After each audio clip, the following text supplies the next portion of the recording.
you've never seen it? Yeah, they kept on it. When they got there,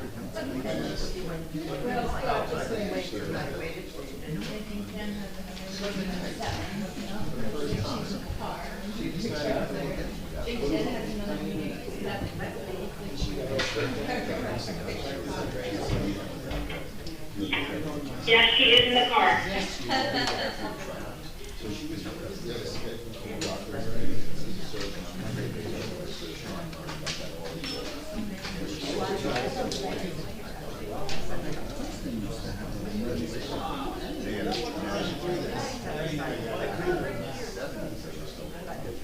so anyway, she covered it. Yeah, really ugly gym they have. Remember the Naval Academy?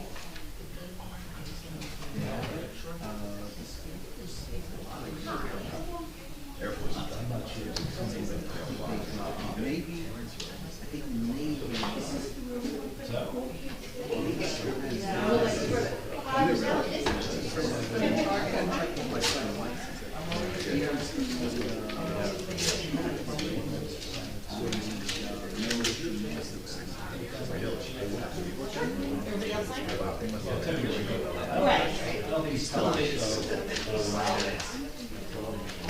Just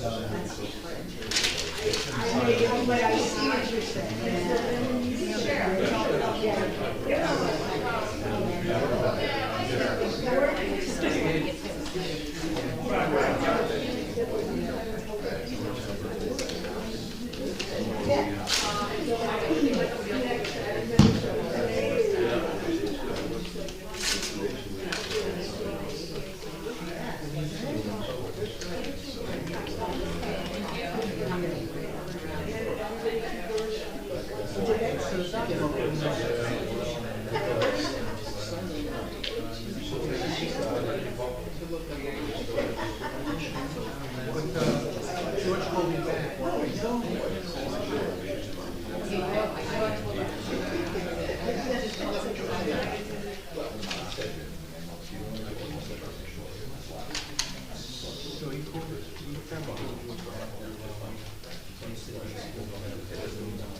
First time you kick it, usually it works.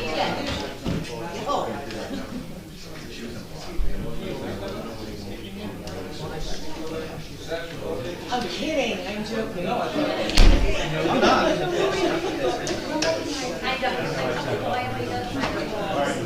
start. Pledge allegiance to the flag of the United States of America and to the republic for which it stands, one nation, under God, indivisible, with liberty and justice for all. I wish to announce that the 48-hour notice is required under the Open Public Meetings Act. This email to the Asbury Park Press, the Co-Star, and the new Co-Star on December the 16th of 2021. That a copy has been placed on the bulletin board in the borough office and that a copy has been filed with the borough clerk. Mr. Bennell? Here. Mr. Gubitosi? Here. Mr. Sexsmith absent. Mr. Weber? Here. Mayor Fox? Here. Just a quick announcement on Council President Sexsmith and our business administrator. Council President Sexsmith developed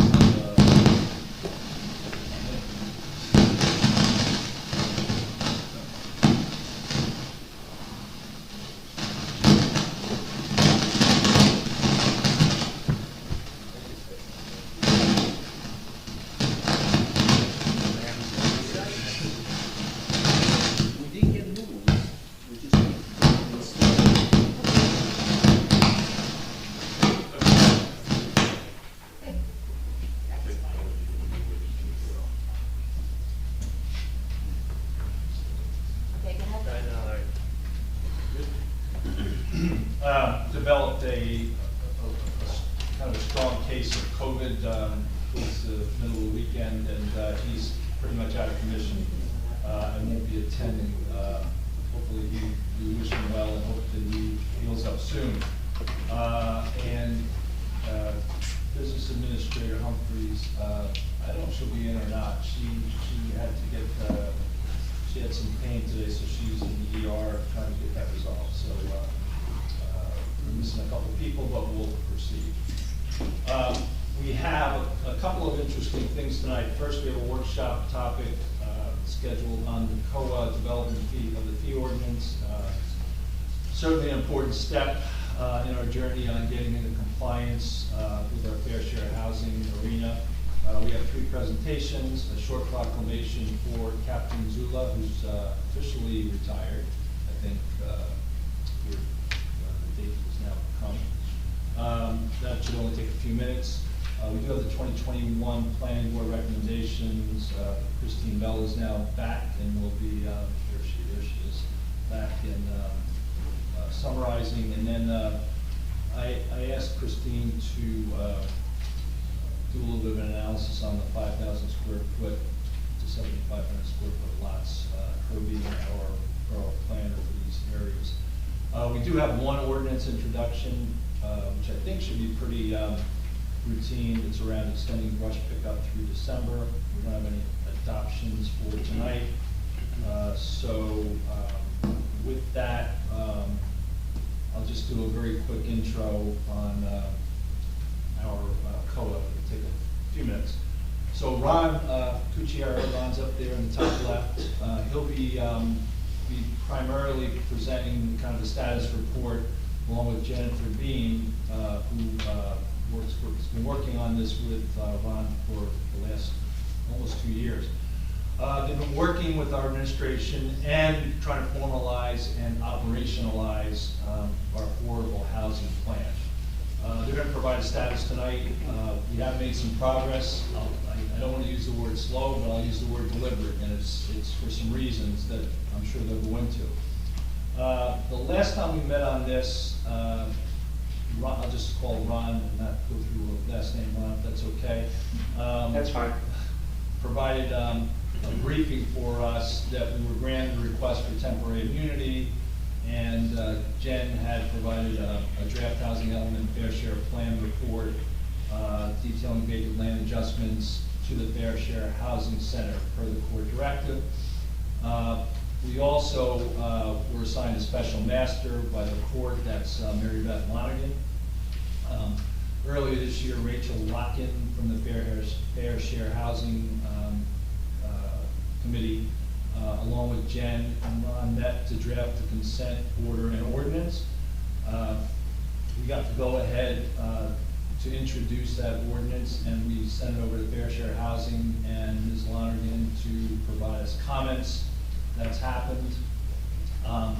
Additionally, various documents, including draft housing element, fair share plan, vacant land adjustment, consent orders, and draft affordable housing trust funds, along with supporting mapping and aerial photography, have been provided. I think I'm squared away on the next steps from what Ron sent a few weeks ago, but I'm going to be quiet at this point, and I'll let Ron and Jen kind of take it over from this point. Is that good, Ron? Ready to go? Yes, thank you. That was an excellent recap, but I want to focus in on some of the action items that we have and what we need to do moving forward. So one of the first things that Jen and I endeavored to do in the process was, one, get the order of immunity so that there was no chance that a builder's remedy would be filed against the municipality, and as stated, that was achieved. So the town right now has what we call an order of immunity, which protects it. So secondly, what we did was draft an ordinance that allowed the town to collect affordable housing fees. There are state statutes which require the payment of certain affordable housing fees. Whether a municipality has an ordinance or does not have an ordinance, those fees are payable. It's just a matter of whether they go to the benefit of the municipality or they're paid directly to the state. So in order to prevent the town from losing money to the state, we drafted an affordable housing ordinance under the directives of the municipal land use law where those rules are contained.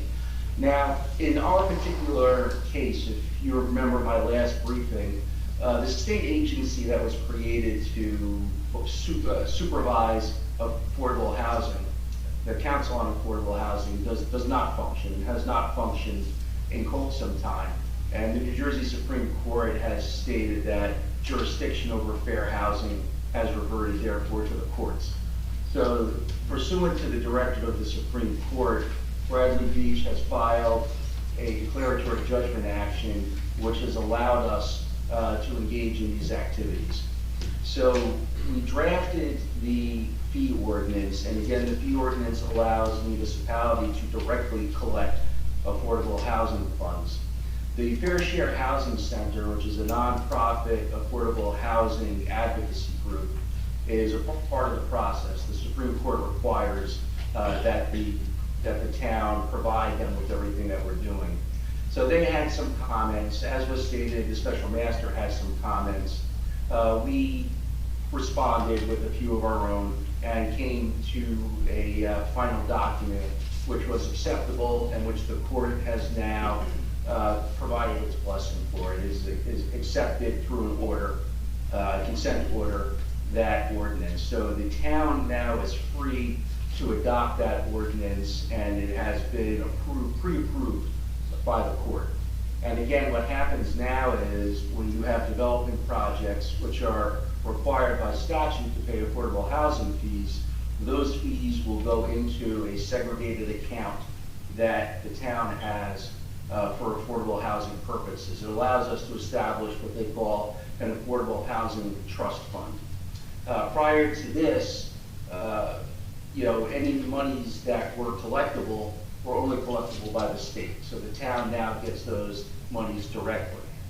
As stated, Jennifer has put together an affordable housing plan. It's the fair share plan. It's within the housing element of the master plan.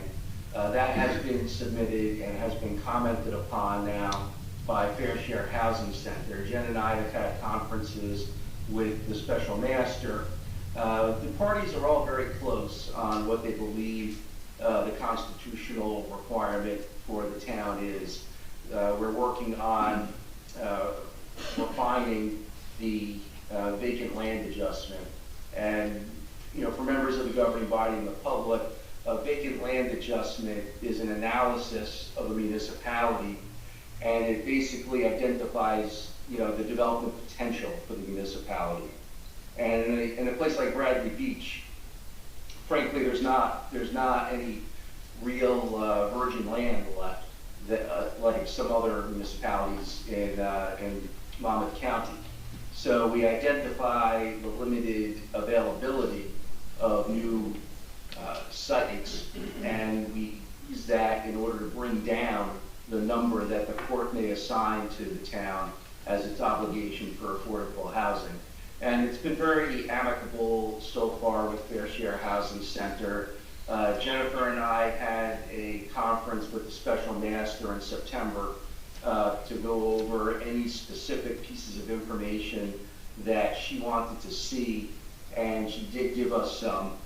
Mary Beth Lonergan, however, then went on vacation and has not been available basically from mid-September and now go through the end of October. And certainly, she's entitled to vacation, but that is sort of the schedule that we've been put on.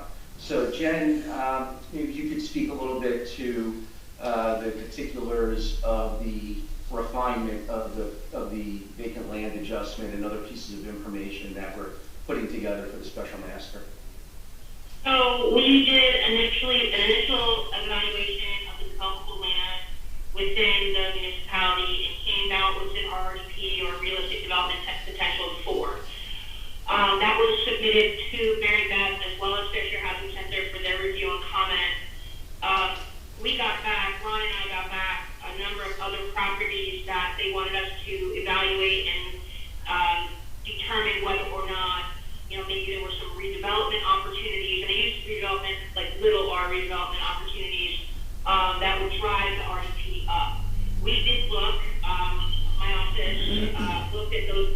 properties, none of which were available for additional RDP. One was like a brand new bank, one was an existing gym. So I'm not sure what they were looking at when they put those properties together. We created a response, sent that back, and I think that's kind of where we are right now. I think we're very close, as Ron has indicated. I think we're really close with Mary Beth. I think that maybe there's going to be a little bit more negotiation with Fair Share Housing Center on including other properties. Maybe yes, no, we'll have to see what she says. And then once we get, then it's going to be incumbent upon us as a borough to provide a plan to affirmatively create however many units, whether it's 4 or 6, whatever it is. And that plan will go into our housing element fair share plan, as well as a settlement agreement that we would have with Fair Share Housing Center, both of which would have to be approved by the court. So we're kind of in a holding pattern until Mary Beth comes back to kind of, I think all the information has been distributed to all the parties, and it's just a matter of having a conference with all of us at the same time to just finalize it. And once we have that done, then, and I think, Ron, also your office has been evaluating the ordinances, right? So the borough has an existing affordable housing ordinance. We have discussed that ordinance with the special master and have received some comments on it. We are taking the ordinance and we're in the process of revising it to encompass all of the most recent Supreme Court decisions and the most current with regard to the Fair Housing Act and other statutes. So that's underway as well, and that would be part of the settlement agreement that we would reach with Fair Share Housing Center, and something that will be approved by the special master and ultimately the court. Okay, thank you. Anything else? So in terms of action items, the borough can, you can immediately at your next available meeting introduce the fee ordinance. There is nothing stopping us from approving that, and again, that enables the town to keep the money itself that is required to be collected. And then, we'll move forward the process that Jen and I laid out, as soon as Mary Beth Lonergan returns. But we will have a revised affordable housing ordinance to circulate and get comments on at that time. And, I think that once Mary Beth returns, my anticipation is that this entire process is going to move much more rapidly. We've talked to the judge. The judge understands the goodwill that the borough is exercising in moving forward, of its own will, not because it's being pressured by developers, and it's been appreciated that is what the borough is doing. But we've also stated that we have a desire to also, I think that once the special master gets back, now that we've sort of gotten over that first hurdle, or the first several hurdles, the most recent being the fee ordinance, and with the additional information that we submitted, I think we're going to be in a position to bring this to a close rapidly. Especially considering also that, unlike other towns, there's not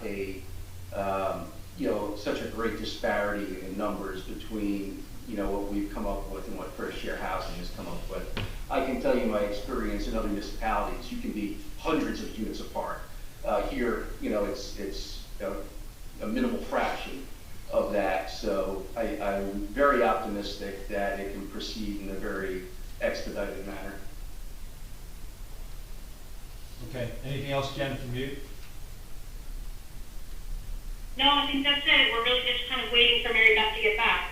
Okay, so to recap, we will bring that fee ordinance hopefully in the next meeting, and then you're going to work when it's Jennifer? No, not Jennifer. It's Mary Beth. Thank you. Lonergan comes back. You'll get that ordinance squared away, and then we'll bring that forward after that. Yes. Okay.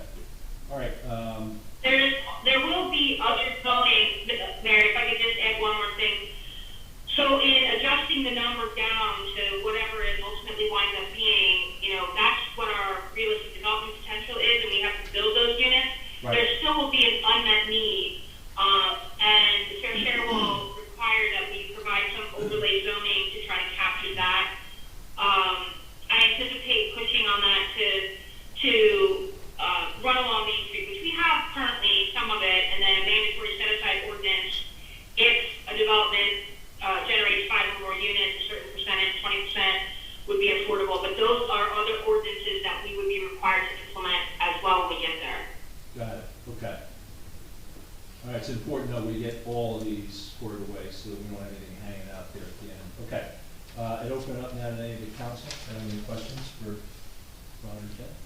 Okay, any other questions? Yeah, open up to the, yeah, yes.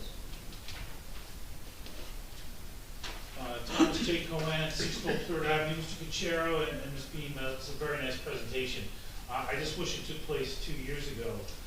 But I did have a question about this fee ordinance is merely a fee ordinance. As you said, Ms. Beam, this will not get us actual units until we do an additional ordinance? Well, go ahead. No, Go ahead, Art. Okay, well, the fee ordinance, yes, the fee ordinance doesn't create units. It's, as the name indicates, it's a fee ordinance. The municipal land use law was amended several years ago to require the payment of affordable housing fees in non-residential projects as just a requirement. But it allowed municipalities to keep that money if they had a fee ordinance. And you only had a fee ordinance if the court or COA approved it, and you only had that if you were voluntarily participating in the process. So we were losing those opportunities in the past, and now we will be able to capture them. Now the money that's collected, a portion of the money can go towards what they call soft costs, which are, fees for professionals, who are planning for affordable housing and things like that. But a certain amount of the fees have to be used for actual affordable housing purposes. And it could be for rehabilitation, things like that. But all of that is going to be something that is approved by the court, because we, as part of what we're doing with the fair share plan, you have to have what's called a spending plan, and that will assign what proportions of the monies are going to go where. But a portion of that money has to go towards actual affordable housing. Sure, so, and I also think what, go ahead, I'm sorry. I think what you were referring to was also ordinances that will address unmet need, which is in addition to the development fee ordinance. And we're going to have to figure out what fair share will accept in the terms of zoning to capture that unmet need. Sure, and so that ordinance for units, whether it be the 1.5 set aside or the 2 points set aside, would be done as a separate ordinance. I mean, we got, Yes. my questioning is because we got no units at 301 Main, we got no units at the John Naples project at Autotech, and based on my calculations, we should already have 7 units from just those 2 projects. Well, Jennifer and I have been looking at that, actually, and you still have an affordable housing ordinance on the books when those approvals were granted, and those approvals are subject to, all of the municipalities' ordinances, which include that ordinance. We can go more in depth in that, but it would involve discussions of things that may involve litigation. I'd be more comfortable in executive discussing it. But those 2 that you named, Jennifer and I have specifically targeted, and I'm evaluating right now how to get actual units or at least a financial contribution out of them. Great, and Mr. Cuchero, to your other point about us not having the fee ordinance, does that mean the fees from 301 Main Street went to the state and not to the town? I don't know that they have been collected. If they have been collected, they would have gone to the state. We have to see whether they've been collected. If they have not been collected, we're going to keep them here. Okay, I appreciate your time. Thank you. Any other questions? Okay, Ron, thank you, and Jen, thank you for the update. We'll just keep in touch here, and it sounds like we got some good activity, and hopefully we can wrap this up early next year. Okay, thank you, everybody. Thanks, guys. Bye. Thank you. Okay, thanks, everybody. That's an important, this has been a very long road, and hopefully we're going to get to the end of it here early next year. Okay, we move to presentations and bids. There are no bids, so we have We have one presentation, well, actually 3 presentations, but one in absentia. That's for a proclamation honoring Police Captain Charles Zula. He's not with us tonight, but it's a fairly brief proclamation. I will read it.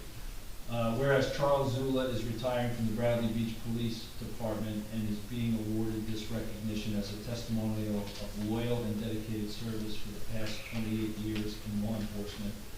And whereas Charles Zula's dedicated interest and devotion to duty has had a valuable effect on the efficiency and morale of his co-workers and the community throughout the years, and whereas he will be missed both professionally and as a friend, and we extend our sincere appreciation for his service.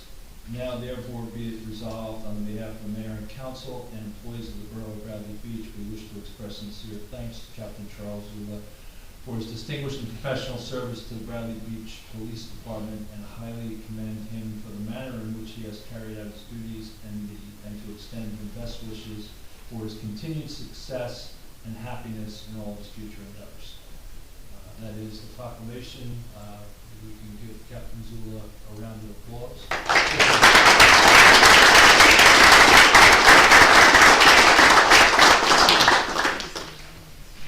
Okay, we will now move to the other 2 presentations. Appreciate Christine putting these together. She had just come back from a trip. But Christine Bell, sitting here in front of us, is our borough planner. She worked with the subcommittee in 2021 and made recommendations to the planning board, the then planning board, which has been dissolved since then and merged into a land use board. She subsequently made recommendations to the planning board in late October, and then a final recommendation in December 9th of 2021, which unanimously adopted by the planning board. At the last council meeting, we did look at an ordinance change, but really didn't touch on any of these items, or some of the items in the recommendation. So Christine's going to spend 15 minutes or so just summarizing that for us. Why don't we just stop there and we'll get to the other topic. Sure. Thank Thanks, you. Christine. Right, so in 2021, the Strategic Planning Committee created an economic development plan as one of their recommendations for improving Bradley Beach. The plan was created in collaboration with the Planning Committee and was intended to guide the borough's economic response to COVID, climate change, and improve the overall long-term economic outlook for Bradley Beach. An economic plan element is one of the optional plan elements of the master plan underneath the municipal land use law. So our economic development plan element was prepared in accordance with those requirements. Because this is an element of the master plan, the Strategic Planning Committee really had ownership of this document, but then it went to the Planning Board, which is now the Land Use Board, and the Planning Board ultimately adopts it and has ownership of it as an element of the master plan. So the economic development plan that we created included an inventory of the current economic situation in Monmouth County and in Bradley Beach. In Bradley Beach specifically, we looked at zoning permitting non-residential uses.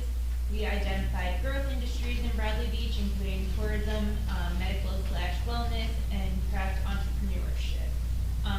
We looked at the characteristics of the labor pool in Bradley Beach, and then we developed some economic strategies to achieve a diverse economy. Many of the goals and objectives that we had as those strategies were informed by the existing planning documents and master plan elements Bradley Beach has. We had a number of recommendations, including 8 recommendations to revise the borough zoning ordinance. And obviously, while the master plan is under the purview of the planning board, any ordinance revisions, updates, introductions are owned by the council. So I think that's really why we're here today. The 8 recommendations that were ultimately approved by the planning board, to revise the zoning ordinances included reducing the number of non-residential zones from 4 zones to 2 by incorporating the general business zone standards on the entire east side of Main Street and the general business west zone on the entire west side of Main Street. This would create continuity of development in the downtown corridor and create a reasonable standard of development. The second recommendation was to set a density standard for the GB and GBW zones based on the square footage of the lot, giving the public a better understanding of the possible density and bulk that can be expected upon new development. Number 3 was to create definitions and regulations for short-term rentals and bed and breakfast. Number 4 was that all corner lot development on Main Street should have ingress and egress on the side streets to promote safer traffic flow and preserve parking opportunities on Main Street. Number 5 was in the GBW zone, the 4th floor should be set back 10 to 15 feet to maintain a 3-story look from both sides of Main Street. 6 was permit co-working spaces within all non-residential zones.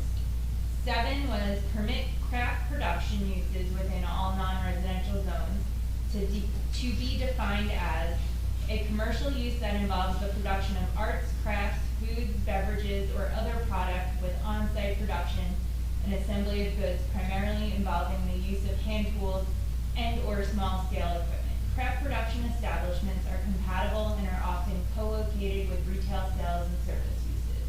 This use category includes, but is not limited to, coffee roasting and alcoholic beverage production. Establishments engaged in the craft production of alcoholic beverages, including craft wineries, craft breweries, and craft distilleries, shall be limited to no more than 10,000 barrels of 31 fluid gallons of products each year for brew pubs, 20,000 gallons for craft distilleries, and 300,000 barrels of 31 fluid gallons for microbreweries. And we didn't just make those numbers up. Those are like the New Jersey state standards for basically the smallest type of those businesses. And kind of just to elaborate on that definition a little bit more, because I know it's a lot of words there. Both the planning board and the strategic planning committee felt that they really wanted to promote some of the newer businesses and businesses of that type along Main Street, like the brewery and the new bakery, and they thought that this was a good way to encourage those types of businesses going forward. And then the 8th recommendation was to define wellness as the active pursuit of activities, choices, and lifestyles that lead to a state of holistic health. So those were the 8 zoning recommendations. Okay. Thanks, Christine. Any questions by the council? So Christine, thank you very much for joining us tonight and taking us through this. I was on the planning board back at that time. I was with the strategic task force, so I had the opportunity to work with you. And I was concerned that in the course of all the other things going on in the borough, that some of these recommendations might have been lost. So I'm really happy. It's taken us almost a year to come back, but I'm really happy that the borough's getting a chance to hear these. Even as you read them back to me, it brings back not only good memories, but it just reinforces what I remember, which was we had really good ideas that came out of that. I can only think of one that actually might be challenged by some of the contractors we talked to, and that was the 10-foot setback. I was talking to the gentleman who built 301, and he did say that that is a fairly significant setback. It takes away a lot of obviously space for the construction. But that said, I thought all of these were wonderful recommendations, and as you mentioned earlier, I think it's really important that the council takes action. Maybe, I know our BA is not here tonight, but this should be the type of thing that is shared with our engineers, and I'd like to think that draft ordinances could be presented to the council. Yeah, that would be the next step, yeah. Yes. Your planner can also do that. Even better. What was the 6th recommendation? To permit co-working spaces within all non-residential zones. So that would be like WeWork, I think, not a WeWork, right? We don't want a documentary about Bradley Beach. but, that type of, space where people that maybe are working from home, don't wanna be home alone all day, they can go to a space and work alone with other people. Any other questions for the council? Nope. Comment? Yes. Thomas J. Cohen, 612 Third Avenue. The number one item was the continuous GB and GBW zones on Main Street. Yes. If I apply that to Ms. Beam's comments from a couple minutes ago, could that change be utilized to create the overlay for the affordable housing zone? I think it would certainly clean up it would make the overlay, cleaner, but that would probably be a separate ordinance, just the way the affordable housing process works. We could certainly be proactive and work with, Ms. Beam to, require, an affordable housing set aside in the GB and GBW zones if we are changing the zoning, but, typically that's just a separate ordinance, just the way the whole housing process works. So to appease the courts, to Yes. say, listen, we've expanded the opportunity here for more affordable housing opportunities by changing these two zones, getting rid of the OP, getting rid of the BOR. So those zones had a lower standard. So now we've created a higher standard so we can create affordable housing, but then again, we've created the density limitation, which we don't have right now, which is very good. Well, we haven't created any of the ordinances yet, but those are certainly things, the council, if they, direct us to write these ordinances, and certainly say, maybe we don't want, to put, maybe if there's residential, the density standard would be different than or if there's affordable housing, the density standard might be higher than if it's just, 1 or 2 units of non-affordable. Yeah. I would disagree with that. I would say that standard is the standard, whether it's affordable or not, but that's just me. And I just wanted to clarify, you referenced the strategic plan that was done by the strategic planning committee, and they recommended the removal of the hotels and motels, but then is it true that the planning board added it back in? So the strategic planning committee had a recommendation in their draft plan element to remove hotels and motels as a permitted use. But ultimately, master plan elements are owned by the planning board. So the planning board was basically like, thank you, strategic planning committee, for providing this wonderful plan for us, but we'd like to do a few things differently. And that wasn't the only thing that was removed or changed. As I recall, the definition of craft production was really meshed out at the planning board also. Right. But they changed it, and they have the right to, they own it, correct? Right. Right. Thank you very much. Anyone else? All right, thank you, Christine. Okay, I asked Christine, because she was not available at the last meeting, just to give us a short summary of her thoughts on the workshop item that came up, looking at going from 5,000 to 7,500 square feet on secondary facilities, secondary buildings. Garage apartment. Accessory. Well, accessories. Accessory dwelling. Accessories, yeah. Right, and I did look at, the information, provided by the tax assessor, and then, the fact sheet, I forget whether it was put together by Councilman Weber. I will apologize, I didn't have the time this week to do as thorough a, deep dive into this as I could have, but I found the fact sheet very helpful. Based on the number of structures in the residential properties in Bradley Beach, right now 25% of all all of them have accessory dwellings.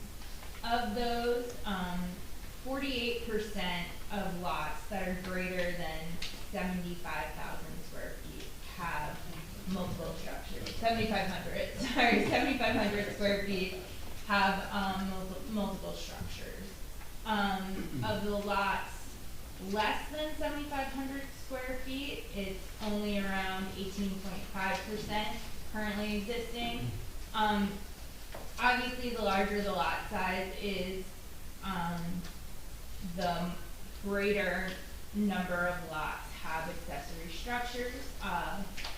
Right now, the lots between 6,000 to 7,500 square feet, which are the lots that would really be affected the most by this, approximately 40 of them have multiple structures on them right now.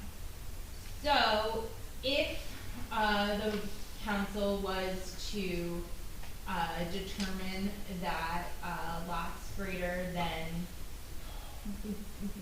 less than 7,500 square feet could not have garage apartments, that would impact about 18.5% of those existing properties, and that would make the garage apartments non-conforming. I do understand the concerns about density and light, air, and open space. I have been to properties in Bradley Beach where they were worried their neighbor was going to build a garage apartment and then it would completely cut off all access to the sun in their backyard. So I understand that is a concern.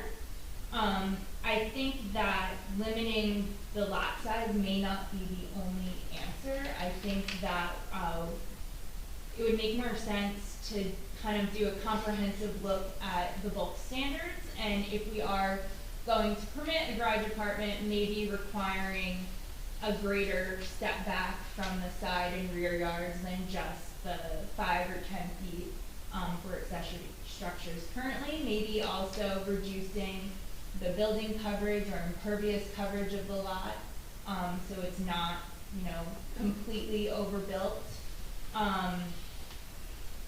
So I think there's a few things we could do to kind of reduce the density without just making garage apartments only permitted on larger lots. There was also, I saw in the workshop, a recommendation to permit garage apartments on corner lots. I think that this is currently not in the zoning ordinance because we don't want the look of two principal structures on one lot. If the lot is large enough to subdivide it, that's, up to the property owner to do if they would like to. But I think, I just wanted to provide my thoughts today. I think there'll certainly be more, and if we want to go forward with drafting any type of ordinance, I think we really need to do like a deep dive into the bulk standards also, besides just area. Have you come across the use of the accessory structure for affordable? Yes, so in some of the towns, Jen and I, pointing to the TV, she's no longer on. In some of the towns we do affordable housing work. There are ordinances that permit or allow for the use of accessory apartments for affordable housing. And typically, with the development fee ordinance, that you're hopefully adopting soon, interested applicants, property owners could get, maybe like $10,000 to help build an accessory dwelling unit that then they would have to deed restrict as affordable for a certain number of years. Yeah. What are the? Do you have like a typical length? It could be 15, it could be 20, it could be 30. Usually not more than 30 ever. The most current example I can think, we recently adopted that ordinance in Manasquan, so local to here. So what you're saying in that instance is that you say, yeah, that's fine, you can build a garage apartment, but you would have to make it affordable housing for like 20 years. Right. And then afterwards you could do it like whatever you want. That's how most affordable housing is. It's usually 20 or 30 years for, like apartments, or they're deed restricted for a certain number of years. And then, after the period of a mortgage, basically, if someone chooses to sell it, if the deed restriction is no longer in place, they can sell it, for the market value. Okay. And then would that, if we went that route, would we run up against, any, I don't know, state requirements or anything like that? Because we've already sort of ratcheted down our garage apartments. I can't remember what year was before your time, but we made it so they can only be 1 bedroom, they can only be, I think it's 800 square feet, something like that, is that right? Okay. So if we did that, what you were just talking about, would the state come in and say, well, you can't make affordable housing 1 bedrooms because that's discriminating against families? Is there any possibility of that happening? If you have an accessory dwelling unit apartment ordinance, it would not be to encompass all of your affordable housing. It would, it would go towards a portion of it. So I think that you would be okay with having, So that wouldn't be the only thing that we. right, that would not be. That would have to be one of several. That would be an option. Okay. Okay, great. And I think, I might be wrong on this, but I'm pretty sure, it may not be Manasquan, but I do know that a town or two that has that ordinance, like, caps the number of accessory apartments. So they, in their spending plan, which Jen talked about, they say that they're putting money aside for, say, the creation of 10 ADUs. Okay. So it wouldn't be like anyone who wants to could do it. Okay, great. And then I really appreciate these other suggestions saying this is not the only way to reduce density, that we could be changing setbacks, like making, we were saying, making bigger setbacks if Right. the person wants to do a. Yeah, if someone wanted to do it, because I think that especially, in a beach town, right? Everybody, and I hear it at the land use board all the time, people like their ocean breezes and people want, to. Sun, right, we all like sun, that's why we live here. So I think, we certainly wanna be mindful of our neighbors, right? If we are building up, especially on a piece of property that may not be as large. Okay, and then same thing with the reduced impervious coverage. What you're saying is that maybe as a possibility, the borough might say, okay, yes, you can build a garage apartment, but we're going to ratchet down the amount of impervious coverage overall, so there will be less impervious coverage, but you'll get your two. Okay. Right. So instead of a 65% impervious coverage, if you want a garage apartment, maybe you need to meet like 55 or 60 or something. 40. All right, so those are great suggestions and other ways to get the same thing. I know you didn't have a lot of time, but were you able to go to any properties that are 5,000 square feet that actually have these two structures, accessory structures? I did not have time to do Because that. I can't think of a lot. There are some. I actually don't think there are a lot because I don't think that it fits, and most people would say it doesn't fit. There's a couple, and it seems just crowded to me. So Right. So that I think it could be kind of an instance of the standards regulating it themselves, or maybe we could certainly ask the land use board secretary to kind of do a report of the types of variances that have been granted over the past few years and see if people have been getting variances for garage apartments on certain size lots. I can't think of any really small lots that have gotten, but I don't remember every application. Well, and I'm not saying somebody with under 5 is coming in and Right. trying to do it, but it's just even at 5,000, it seems cramped. That was the motivation. Yeah. This is great, and look forward to whatever you have following up on this. So, yeah, I mean, so if there are any, standards you're interested in me looking at more closely to see how that would affect things, I can certainly, do that. Well, I just had two quick follow-ups, and they're both clarifications really for me personally. One, Councilman Weber asked a question, and I heard one thing, but then I thought you answered slightly differently, so. Oh, But sorry. he's satisfied with your answer, so I'm probably the one who missed something. But it sounded as if Councilman Weber was saying, if we created an ordinance that restricted accessory dwellings, below 7,500 square feet, it sounded as if he was asking you if in that ordinance, we could require the use of affordable housing. And I would think we could not do that. It wouldn't be a requirement, I don't it'd be a think that- homeowner's option. I don't think that's what he. No, not as a requirement, Right. but I think she was suggesting that, just as a, pertaining to the discussion earlier, Right. I think we could be looking at accessory dwellings Right, as so. one way to get to affordable So housing. that was my only Typically, question. so Jen talked about, the RDP of 4, which is, hopefully there will be 4 units Bradley Beach needs to Right. build. And then there is an unmet need, which is another number that I don't know off the top of my head, but it's larger than that Bradley Beach, the state is saying, we understand that you don't have the land to create these units, but we'd like you to try your hardest to meet this as much as possible. So that's where things like the overlay over the business zones would come into play, the mandatory set aside, so if anywhere within the borough you build 5 units, at least one of them needs to be affordable. Another mechanism, Mayor Fox had asked, that has been done in other towns, is to create, if someone wants to build or deed restrict, an accessory dwelling unit on their property, they could get a certain amount of money to do so. I guess my only question, as it pertains to any change in ordinances that the council might consider, there would be no language in any proposed ordinance that would require a homeowner to No. offer affordable housing. So basically, what you're describing as an alternative to improve our status with affordable housing exists today already. I mean, a homeowner today can voluntarily deed restrict their property.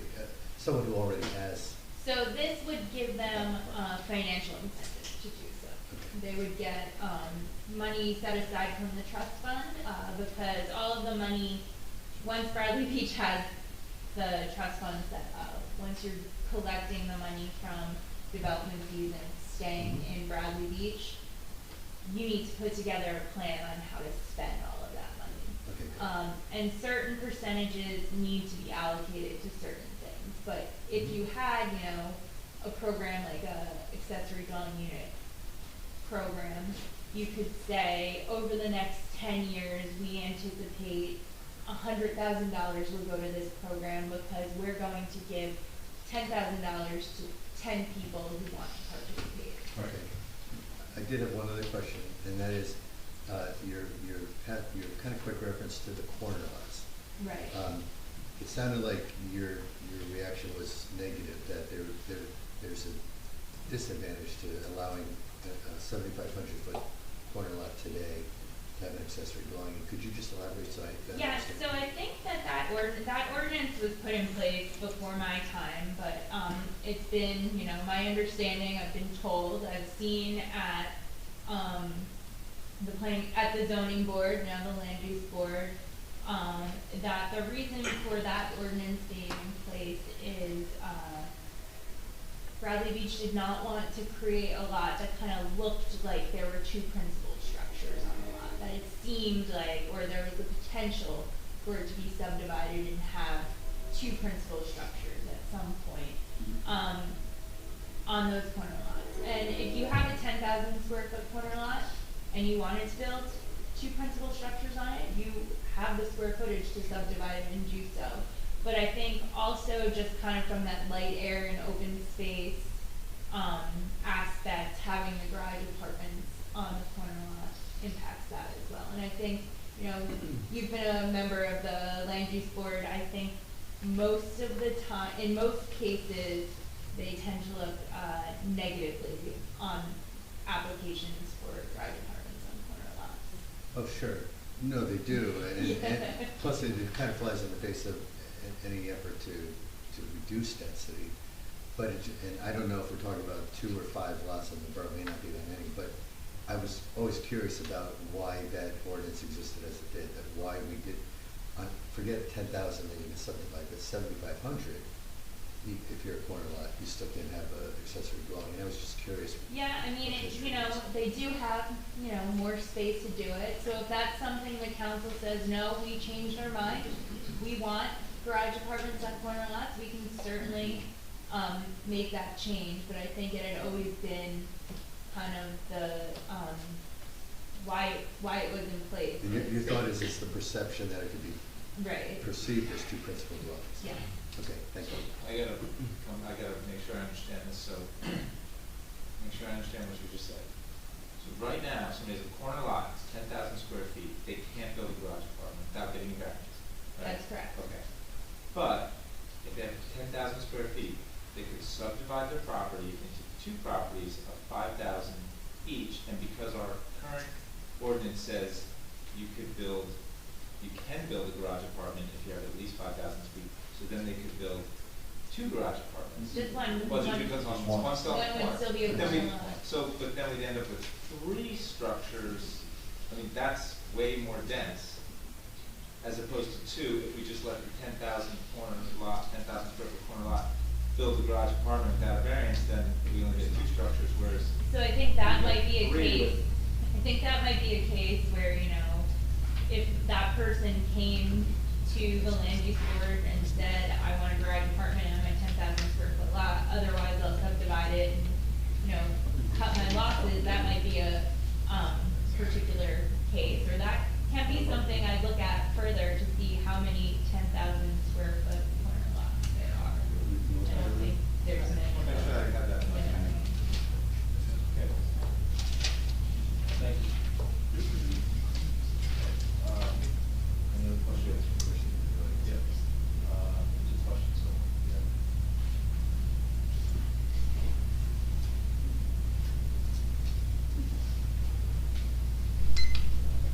Hello, Rich Despin, 600 Third Avenue.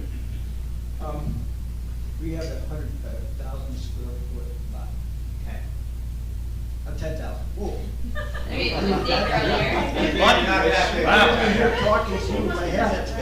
Yeah. Okay, 10,000 square foot lot. We're on a corner. We don't have any air, sun, or other problems that interfere with anybody else, because we have the only garage on the intersection of 4 lots. 3 of those not only have garage apartments, but they also have extensions beyond the normal size footprint of a garage. So we have a situation where it'd be nice to have some additional space. And the fact that the age of our garage and the condition is approaching the point where we have to do some major reconstruction on it, that would be a great time to have this additional space. We have no intent of using it as a rental whatsoever. Board of Adjustment, I've been going to their meetings. I believe I've gone to maybe 90% of the meetings for the 9 years that I've been here. I have witnessed people being denied putting a garage apartment on their corner lot. I've also witnessed people given approval. In one particular case, very nice presentation, beautiful home, beautiful location. They not only have a huge house, they have a beautiful, huge pool, and lots of coverage with pavers. And they have a garage, and they got an approval to have a garage.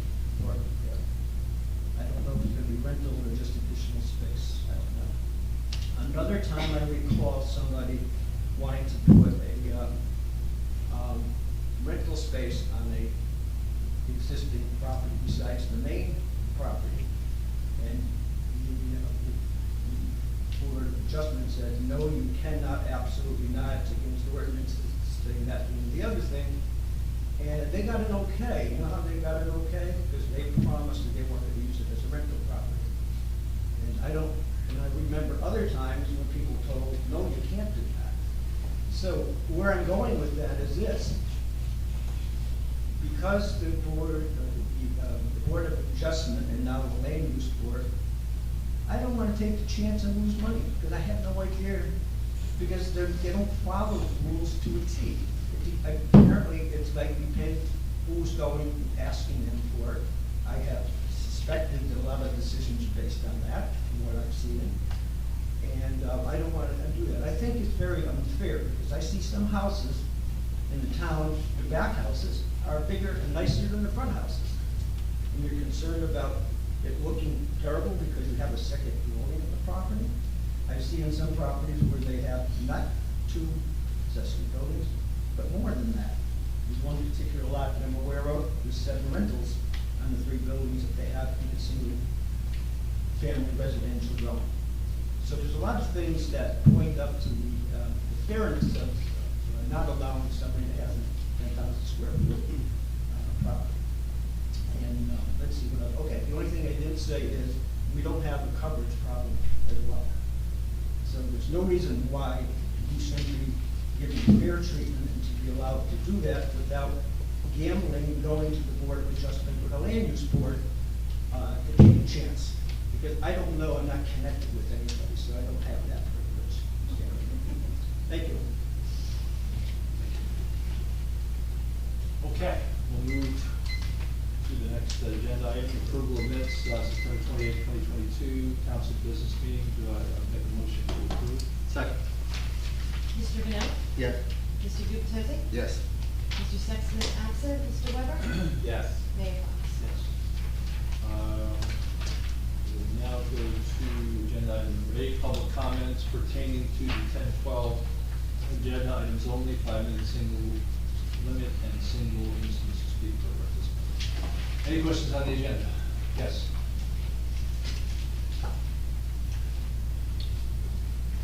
Thomas J. Cohen, 612 Third Avenue. I had a couple questions for Mr. Cannon. Mr. Cannon, for tonight's resolution for the closed session, the amount of time is listed as blank. Do you have a time frame for how long that will be? This moment, but you want to know what the resolution, it's 2:39. So at that time, you'll do it, okay. And then the clerk will fill it in, sign it. Great, and then my other question, will there be any business following that session? Not that I'm aware of, no. Okay, so I can go have dinner is really why I'm asking. It's up to you, but. Okay, You so wanna hang out with no me. business is gonna take place.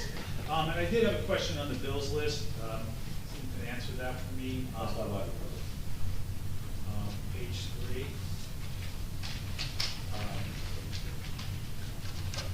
Isn't that, we're gonna approve the bills list, we don't get to ask any questions? I think it's not his department, go ahead. Oh, you'll ask, okay, great. There's an item here for Brown and Brown Metro, payments for July, August, September, and October for $12.50 a month. What exactly does Brown and Brown Metro Inc. do? Page 3, item 80313. The risk manager for the town. Risk manager. Oh, okay, the risk manager, so we pay them $12.50 a month, okay. Thank you very much, appreciate it. Any other questions? Okay, we'll move into, yes. Shauna Greenblatt, 414 Monmouth Avenue. I have 2 questions. One is with regard to ordinance 2022-13 and the littering, the solid waste and recyclables collection. Is there a reason that there's no brush pickup in the summer, in July and August? Because that's really when the growing season is, and we all have to kind of store our brush. Yeah. My understanding from Public Works, and I don't think they lose here from Public Works, is that with the increase in people in town and the amount of cars in town, it's difficult for them to get around and pick it up. So we did expand the hours in the yard to 5 days a week, but that's my understanding. That's the reason. That's the rationale. Okay, yes, it's difficult, certainly. Another question is with regard to the Halloween curfew. Is that standard that ages 17 and under cannot be out after 8 p.m.? on Halloween night? When you say standard, you mean other communities or what we've done in the past, or? Both, I guess. It just seems quite early for a 15-year-old kid. That's how it's always been since I've been here. 8 o'clock? Yeah. Dark, Okay. really. I've seen it dark, because 8 o'clock's actually later than I've seen it most times. So people can be out if they're accompanied by an adult? Always, yeah. There's just no minors out really after dark, and it's perfect. Okay, thank you. Okay, we'll move to ordinances. We have an introduction. Ordinance 2022-13, it's an ordinance amending Chapter 286, littering, solid waste, and recycling and collection of borough's revised general ordinances to extend brush collection through December. The reason that Acting Council President Sexsmith brought this forward is I think for the last year or two, we've just done an extension with resolution. He said, well, we just codify it. So that's the rationale behind this. His observation, which I think is a good one, is it seems like our leaves are on the trees a little bit longer each year, and we're kind of into December when we clean things up. So that's the rationale, as I understand it. So I don't know if there's any council comments on it. Questions? No, I like the fact that we're extending into December, but my question is going to be what Ms. Greenblatt's question was, and that is that we're missing 2 months, July and August and December. And could you just repeat for us? It's because there's too much traffic to affect. Yeah, my understanding of what Public Works has told me is that with the amount of cars on the street and an inability to get around, maneuvering, that's been the challenge for them, as I understand it. I mean, I can verify that, but that's my understanding.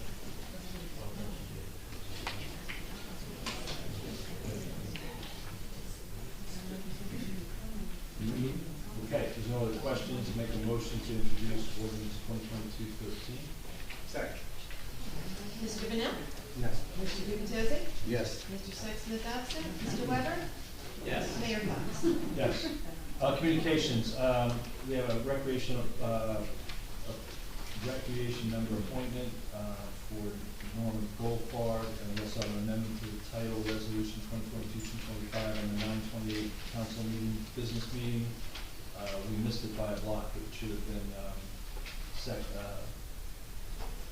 Avenue. It's Second Avenue, it was the block, the 200 or 300, it should have been one. It was one, and it should have been the other end, by the way. I fessed up, that was my fault, I'm sorry. Just a correction. Yes, stepping down from recreation. Nobody. There was just a vacancy for. Yeah, and there's actually no limit on recreation members. Okay, let's go to resolutions. We have on the consent agenda 3 items, 2022-234, the bill listed October 12th, 2022-235, authorizing the 2022 Halloween curfew, 2022-236, approval of escrow deposit refund in the amount of $1,000 for 409 Hammond, and 2022-237, the approval of appointment of a probationary firefighter, Evan J. Frederick, firefighters, Evan J. Frederick and Lily Angelini. Make a motion to approve the consent agenda. Second. Mr. Bennett? Yes. Mr. Gubatose? Yes. Mr. Sexsmith absent? Mr. Weber? Yes. Mayor Fox? Yes. 2020, go to individual resolutions, 2022-238 is authorizing advertising for the solicitation of bids for the improvements to Park Place Avenue Phase 1 and award of professional services. I'll make a motion to approve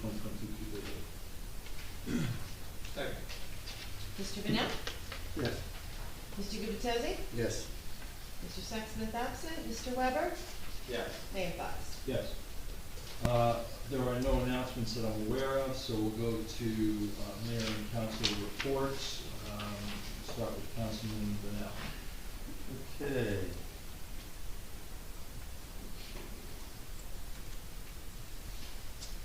For the first aid report for the operational period ending October 12th, 2022, the squad responded to 13 day calls and 9 night calls for a total of 22 calls. 16 were for medical, 7 were for fire calls. The squad provided medical coverage for the ovarian cancer walk, Brain Injury Alliance 5K. The squad also participated and displayed at the Monmouth County Volunteer Community Fair and Family Day at Joe Polite Park. There were no out-of-town mutual requests. The squad conducted 1 driver's training drill for the safety and education of the membership. The squad requested no mutual aid for the operational period and fulfilled 100% of their requirements and assignments. The fire department, for the same operational period, responded to 7 requests for the department. The department would like to thank all who attended the fish fry in support of the department and hope to see you all at the next one. The department also participated in and displayed at the Monmouth County Volunteer Community Fair and Family at Joe Polite Park. The department conducted a drill for the safety and education of the membership and on the placement and operation of large diameter hose lines. The department would like to welcome, upon the approval of the council, our newest probationary member, Miss Lily M. Lane and Mr. Evan F. Frederick. They both will enroll in the spring class for Firefighter 1 at Monmouth County Fire Academy. They're not out of town. There were no out-of-town mutual aid requests for the department and no mutual aid requests for the operational period. They fulfilled 100% of their requirements. The other thing I have tonight is I've had a fair number of people asking me about what's going on at the church on Ring. So I went over and took a look without on Sunday. There were a couple things that were kind of disturbing to me, actually. The first one is we put up a fence, which I'm assuming was for security, but provides absolutely no security whatsoever to the property. The second thing I noticed was there was a scaffold which is so far out of OSHA compliance I can't even count the ways. But the thing that actually really caught my attention is what they're doing over there is they are replastering the exterior of the gymnasium wall.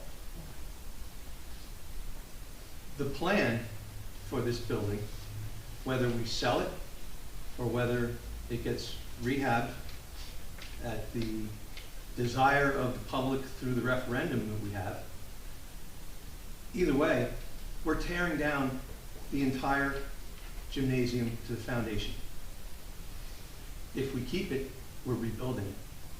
So why the hell are we replastering the exterior of those walls? And I'll let you guys make your own conclusions. That's the end of my report. I guess I have a question. Have you posed those questions to the business administrator? I'm posing them to you. You signed the contract. Yeah, we all approved the contract. And I asked, no, I didn't, actually. Matter of fact, I didn't. Oh, you did, that's correct. And I asked for the scopes of work, I never got them. And if I had gotten the scope of work and discovered through reading it that we were going to replaster walls that are going to be torn down and rebuilt or never rebuilt, I definitely would have said something. So that's kind of screwy. Just my opinion. I'll certainly pass that along to the business administrator. Thank you. You don't need to. You're the guy in charge. Who made the No, decision? I'll pass along to the business administrator. Thank you. George? Did I? Councilman Gutierrez? Yes, my report will be very brief tonight. I saw Anthony DeMeo pop his head in the room, but he's not here now, correct? Anthony, are you out there? Okay. Anthony is the chair of the Fletcher Lake Commission. I am the liaison to the Fletcher Lake Commission. And he asked me to read a statement. When he showed up, I thought perhaps he wanted to read it himself. But at the Fletcher Lake Commission meeting last month, they're actually meeting tonight again, and then through some processes that followed, he wanted me to read, with respect to the Fletcher Lake benches, the benches were removed from the Memorial Park without notifying the Fletcher Lake Commission. The benches, The mayor and the BA agreed to replace them upon meeting with Linda Henderson of Ocean Grove and Anthony DeMeo of Bradley Beach. Anthony DeMeo did research on the names of the owners of the benches and will submit them in letter to the mayor so they can be replaced before May 2023. And the Fletcherly Commission voted and approved this action. That concludes my report. Thank you. Councilman Weber. Okay, just a point of logistics. There have been a number of people standing in the back of the room. There's nobody right now because they found a seat, but I don't know, like the chairs are disappearing or something, but just, you know, there's chairs in front. I feel like there's fewer chairs there than there's ever been before. So, you know, maybe we can bring a couple chairs back because people have been coming and standing in the back for most of the meeting. I would like to congratulate Captain Zula on his retirement, even in absentia, I guess, again, and congratulate him, and certainly worthy of the proclamation that we gave him today, and congratulate those probationary firefighters, Evan and Lily, so congratulations to those folks. Haven't talked about it in a while, but we have discussed this year energy aggregation, and our energy consultant said they're going to auction on November 15th, and that's to see if they can find an energy supplier that will provide Bradley Beach residents with energy for less money than you're paying now, and for a little bit more renewable energy in the mix. They've said previously the market's not great, so we aren't getting our hopes up, but we're going to auction on November 15th, so just letting you know.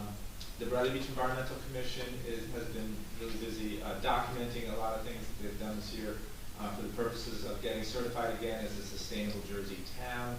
This will be the third time that we get certified as a sustainable Jersey town. They're all working on this, but I know Mayor Marco is working especially hard, the chair of the Environmental Commission. So we'll probably know before the end of the year if we're going to get certified as a sustainable Jersey town. They also came up in their last meeting, they'd like to do a little bit more education on the maritime forest, which is up in the northeast corner of town. I noticed that the town used to have a video about building a maritime forest on the website. That has disappeared. We're maybe making an effort to get that back, and some additional education for people about our maritime forest, because it's unique. It's somewhat unique. There's only a few left in New Jersey, and we're probably the only town that rebuilt one where it had been destroyed. And the Shade Tree Commission had a great, I want to congratulate everybody on Shade Tree. They had a great tree planting on Saturday. I think it was, again, 28 trees, something like that.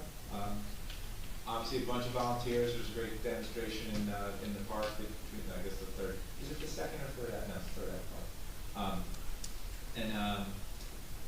Yeah, it was great. It was a great day. A lot of volunteers. And again, what continues to be the limiting factor on these tree plantings, that was the third one we've done town-wide, it's really the number of volunteers. We're going to get more trees, and there's more money for more trees, and I think there's people that want them, so I'm continuing to talk to people about, hey, do you want a tree? We have this program called Wishing Tree, and as a reminder from that tree survey that was done earlier, there's over 1,000, well now it's 1,000 minus 28, but tree vacancies. So there are that many spaces in town where we could put a tree. So ask your neighbors, see if they want a tree, and send them to that Wishing Tree program. It's free. You just have to agree to maintain the tree for the rest of your life. Or something. And then the fish fry was great. I got smart and I got there early and actually got a seat this time, so that was just a great event. Enjoyed talking to people and seeing people and eating some fried fish. And that is the extent of my report, Mr. Mayor. Thank you, Councilman. I'll add on to the shade tree comment. One of the things that happened this past month is we had approved a Newark Avenue beautification project last year where we straightened out the curb, fixed the planting strip, and we completed, I'd call it the end of the beginning of that. We added 8 trees to the 500 block, the south 500 block of Newark Avenue. I have kind of before and after pictures, and it's a startling difference, and I think in the next few years, we'll really see a nice result there once the trees kind of fill in, so we're happy to get that done. We are gonna have we just got confirmation on this afternoon. I've already talked to the senior club about this, but we have on Friday, October 21st, and we'll advertise this, but we're going to have a flu shot and Omicron booster clinic at the recreation center. It's a Friday. It'll probably be a couple of hours once we get finalized on times, but it's probably going to be in the afternoon of the 21st. So we're going to encourage everybody to certainly get the flu shot. And the COVID boosters, I saw a statistic the other day that only 4% of the population has received that shot. So you certainly can get that shot if you choose to do so at that clinic. So I encourage you all to do that, for those who want to do that. We have, as Councilman Weber, I think Vanel said, the fish fry was a big success. It's a great community event. I wish we could talk them into doing it more than a couple times a year, but it's a pretty big endeavor on their part. At the end of the night, they're all worn out, and I can understand why they do a great job. This Sunday, we have a Mayor's Wellness Walk at noon. We try to get it in before football starts at 1. Lots of fun prizes. We're going to have some overall exercise and fellowship along the promenade. So I invite people, if they're interested, to go to that.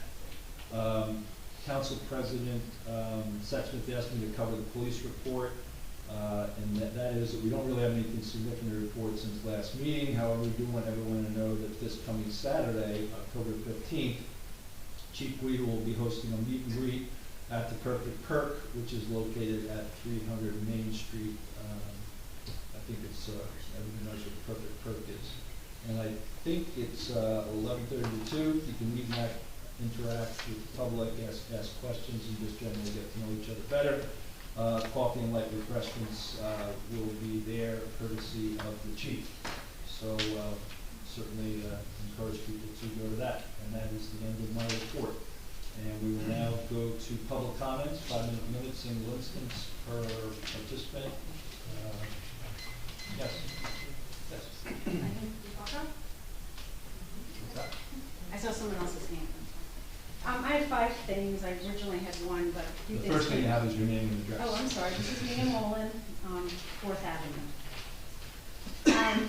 So just to read through them. First thing is, I know that probably at this time, if I'm not too late to suggest this, there's a calendar that comes out every year, and it has all of the various meetings, including this meeting, listed on it. They're also on the website too, but I think it would be a good service to have which ones are public meetings versus which ones aren't public meetings, unless they're all public meetings that I see on that calendar. So it's a little confusing, maybe to newer residents in this town that are not familiar with the calendar.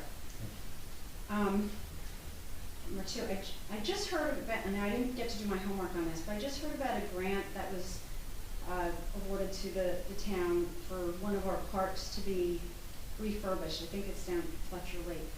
I'm not certain. But I know that the residents were notified about it and also invited to a meeting that just happened recently. And I would think that when a grant is given, that there's matching money that the town has to provide, which is taxpayers' money, and it's all the taxpayers. So why wouldn't all of the town be notified about the grant and the meeting itself? I'm going to continue. The other thing is, I was curious about the public referendum for the church, which comes up in every meeting. Doesn't that referendum decide what's going to happen with the church, meaning that the councilmen aren't the ones that are making that decision? So whether it's the gentlemen that are up there or there's new council people that come into play after the election, isn't it the referendum that's going to determine that? And then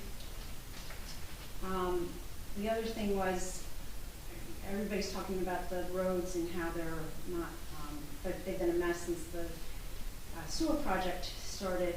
Aren't they going to get fixed anyway, regardless of who the councilmen now are pre-post-election, it's already determined that the roads will get repaved, including sinkholes. So I was just confused by that from some recent information I had.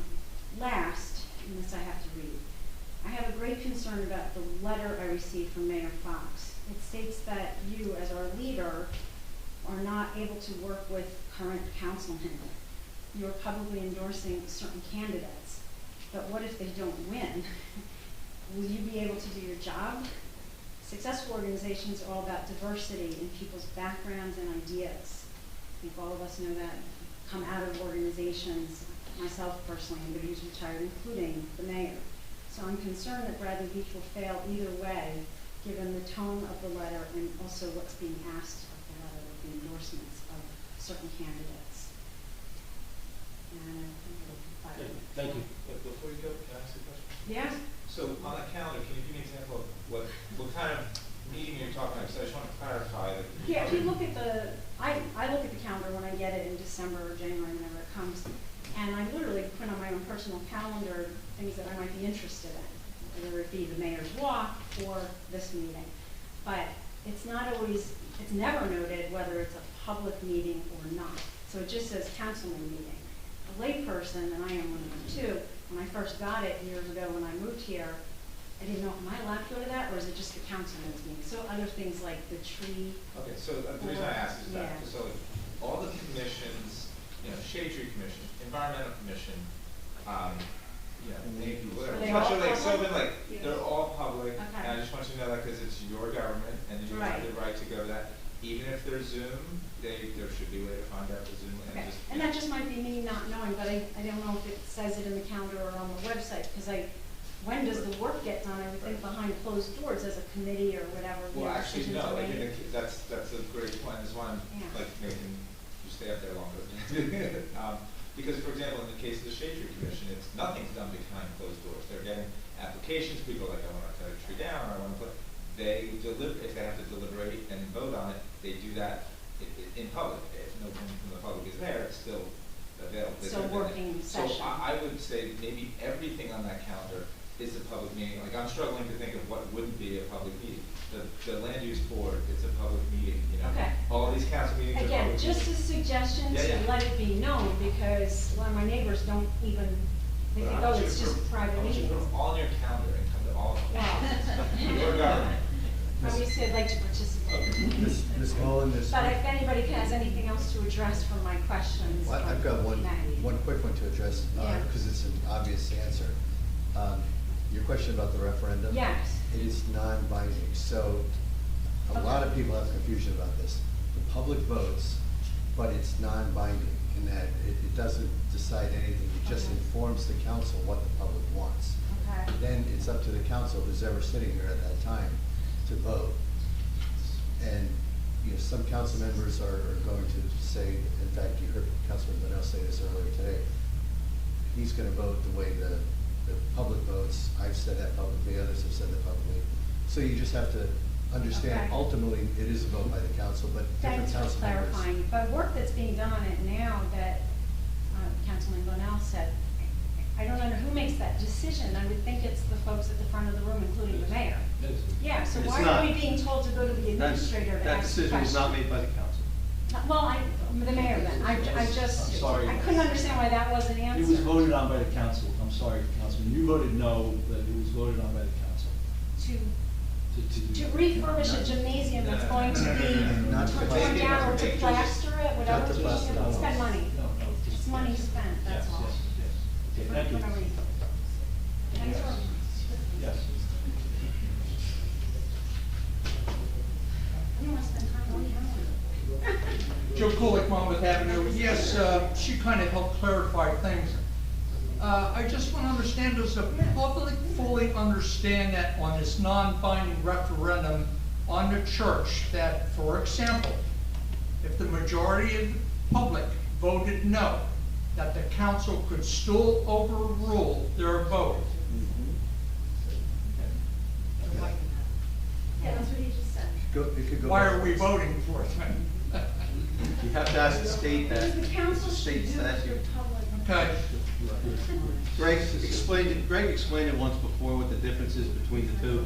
There's certain things that are binding, and if they don't fall under those requirements, it just automatically reverts to a non-binding, which makes no sense to me either. Now, I was surprised, Mayor, I don't when get you it. were walking with your candidate and he told me that, and I says, geez, I says, you know, could people, or say again, if they don't want the church, that they could be overruled, and I don't know if all of the public realize this, I don't whether think it they would do. change anything or not. Thank you, gentlemen. Thank you. Anybody else?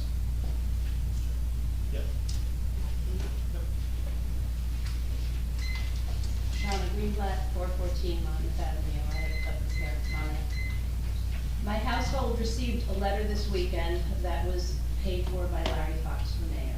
There is no mayoral election this year, but the mayor has taken upon himself to weigh in on his candidates of choice for council and make serious accusations against those who he wants to lose this election.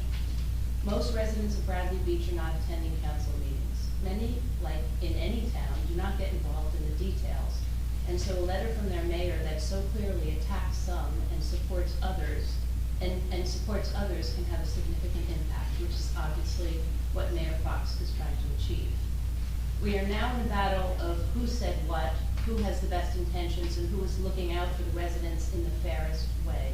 And since I do not know all the details of all these disputed issues and don't have access to the same information as the mayor, council, and borough employees, I must judge based on my own personal experience with all parties, because I do know those details.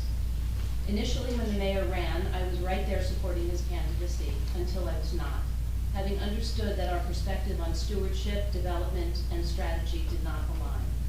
Mr. Fox won the election, and I continued to volunteer my time and energy, including as vice chair of the Shade Tree Commission. Well-meaning people can disagree, or should be able to disagree respectfully, and still work together towards a common goal. As a commission, Shade Tree required collaboration with the municipality, and while there were many who were forthcoming and supportive, there were also several municipal employees who were not so cooperative, present company excluded. It was at this point where we needed impartial leadership to move forward that things got dicey. I had to approach the mayor to please deal with these issues. He told me he was letting things simmer before he called me to discuss. When we finally met, he had already conducted his own investigation by speaking solely to his borough employees for his perspective. He was not interested in truly hearing another opinion or side from a resident, no less. At the same time, I came to odds with the mayor on concerns of overdevelopment and found his response repeatedly in favor of the overdevelopment. After getting the grant for the tree inventory approved, I proceeded to officially resign. Time and again, since my departure as volunteer, I see others now dealing with the same behavior from this mayor. He has been consistent. I have also worked with the 3 councilmen in question, and they have also been consistent. The mayor argues that these councilmen impede progress. We see policy decisions made without council's knowledge. What he sees as some council, quote, refusing to work with him or his administration, I see an interest on the part of council to get it right, to do it right, and to stand by principle and not just ego. I know from my experiences with these 3 elected officials, and so I have to support Misters Weber, Vanella, and Gubitosi for their efforts to represent the residents. And I sadly conclude that the mayor doesn't want true debating or questioning. He seems to have an agenda that has turned many folks skeptical. Last example, the Lorraine Church property tipping the scale on a no vote for the referendum by assigning a costly $10 million rehab, and sending out a community survey to garner negativity toward preserving this historical structure. Even today, I see on social media this hot button used by Fox's preferred candidates to disparage their opposition. Let me state here unequivocally, no, the incumbent council is not in favor of spending $10 million of our tax dollars.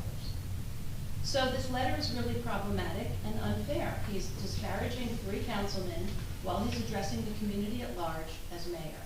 For those who pay no attention to borough business, and I'd suggest there are many who are happily living out their lives here in Bradley Beach and have no idea of the molten lava that characterizes this election season, as well as the enormous discord that we see here, This letter comes across as a straightforward case of a leader who is genuine in his intention and has had to fight tooth and nail every step of the way to serve our community. I say that for those of us who have actually lived it, this is not true, and I support Councilmen Vanel, Gubitosi, and Weber, and Jane DeNoble as a fresh voice to drive the council and borough forward in a positive way, which is what we residents of Bradley Beach deserve. Thank you. Thank you. Anyone else? Yes. Go ahead. Okay, I'm sorry. Linda Duffy, 312 Brindley Avenue. I just want a yes or no answer to this. Was the structure behind the Lorraine project, meaning the gym, was it tested for lead and asbestos before it was being demolished? I'd like to know the answer right now, please. Yes. And it was negative. Not all of it. Well, there's debris flying all over. Where Mr. Weber lives, right in line of all the debris flying all over the place. It's all in the dirt. So what are we doing about that? They weren't wearing masks when they were scraping it away. The plaster's not hot. There I was read the stucco report. under that plaster, and stucco contains asbestos. They tested it. I read the reports. And it's negative. It's negative. Thank you. That's all I wanted to know. The only asbestos was in that building, but. Was inside? Pipes, right? It was like No. No, the plaster on the inside probably has asbestos. It was- Because it's so old. It was window sealant, pipe insulation. I was just worried about all of us living in the area and all the debris flying all over. What they're doing is not, it's not. It's all good. Yeah. Okay, thank you very much. That's all I wanted to know. Thank you.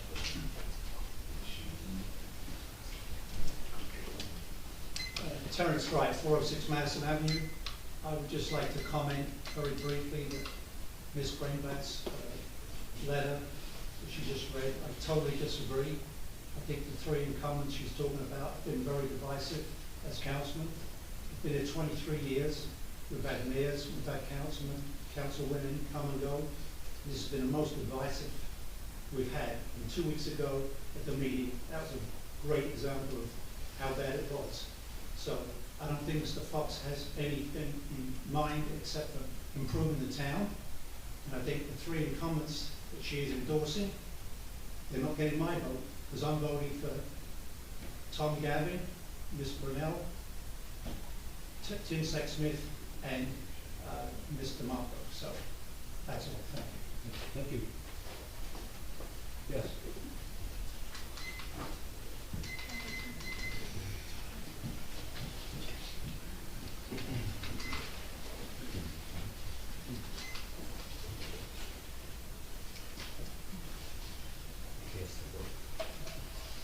Nancy Meadow, Oceanboro Condominiums.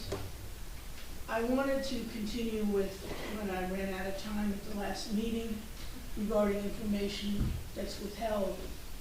However, prior to that, I have some observations that I believe I'd like to have on the record. The first of which is the previous meeting. Well, it's been past practice that resolutions are read by the mayor, as they were even this evening. At the last meeting, there were 10 on the agenda.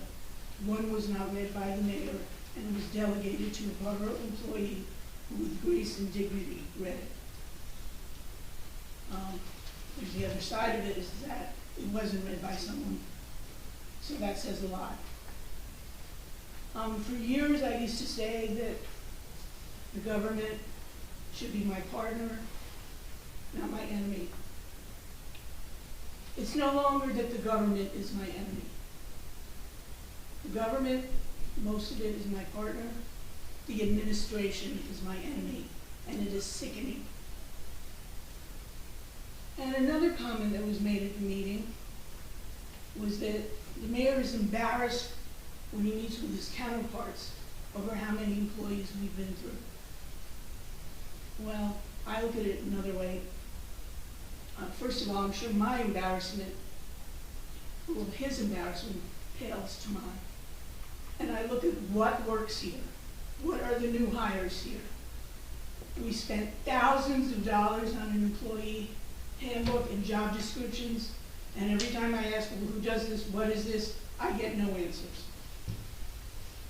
We have 3 new department heads since July 2021. And interestingly, they all got new offices.